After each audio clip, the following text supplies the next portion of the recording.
ನಮಸ್ಕಾರ ರೈತ ಬಾಂಧವರಿಗೆ. ನಾನು ಪ್ರಶಾಂತ್ ಕುಮಾರ್ ಅಂಗಡಿ ಮಹೀಂದ್ರ IPC ಕಂಪನಿಯಲ್ಲಿ ಬೇಸಾಯ ಶಾಸ್ತ್ರಜ್ಞನಾಗಿ ಕೆಲಸವನ್ನು ನಿರ್ವಹಿಸುತ್ತೇನೆ.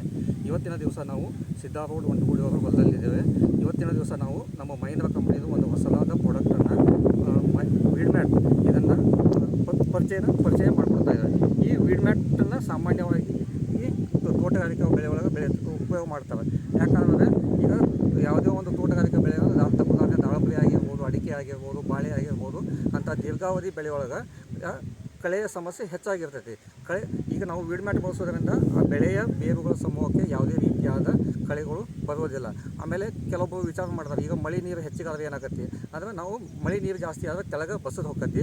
ಇದು ಸ್ಪೆಸಿಫಿಕೇಷನ್ ಯಾವ ರೀತಿಯಾಗಿರ್ತದೆ ಅಂದರೆ ನಮ್ಮ ಮಹೀಂದ್ರ IPC ಮಾರ್ಕೆಟ್ ಒಳಗೆ ಸಿಗಬೇಕಾದ್ರೆ ಇದರ ಅಗಲ ನಿಮಗೆ 2 ಫೂಟ್ ಆಗಲಿ, ಆಮೇಲೆ 1 ಮೀಟರ್ ಆಗಲಿ, 2 ಮೀಟರು, 3 ಮೀಟರು, ಆಮೇಲೆ 4.2 ಮೀಟರ್ ಅಗಲದೊಳಗೆ ಸಿಗ್ತೈತಿ.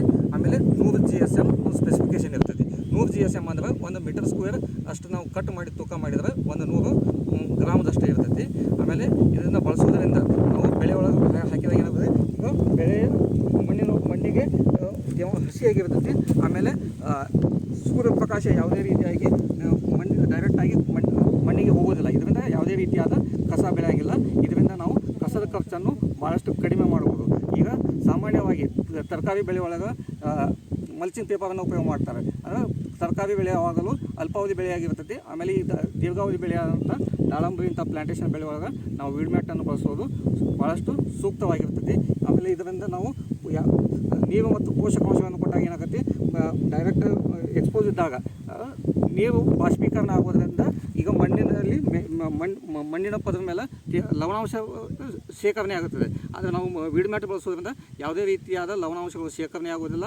ಆಮೇಲೆ ನಾವು ಕೊಟ್ಟಂಥ ನೀರು ಮತ್ತು ಪೋಷಕಾಂಶಗಳು ಬಾಷ್ಪೀಕರಣ ಆಗದೆ ಬೆಳೆಗೆ ಸಂಪೂರ್ಣವಾಗಿ ಹೆಚ್ಚಿನ ಸಾಮರ್ಥ್ಯದಲ್ಲಿ ಪೂರೈಕೆಯಾಗುತ್ತದೆ. ಇಷ್ಟೊಂದು ಮಾಹಿತಿಯನ್ನು ಹಂಚಿಕೊಂಡು ಧನ್ಯವಾದಗಳನ್ನು ತಿಳಿಸುತ್ತೇನೆ. ಏನಾದರೂ ಹೆಚ್ಚಿಗೆ ಮಾಹಿತಿ ಬೇಕಾದರೆ ನನ್ನನ್ನು ಸಂಪರ್ಕಿಸಬಹುದು.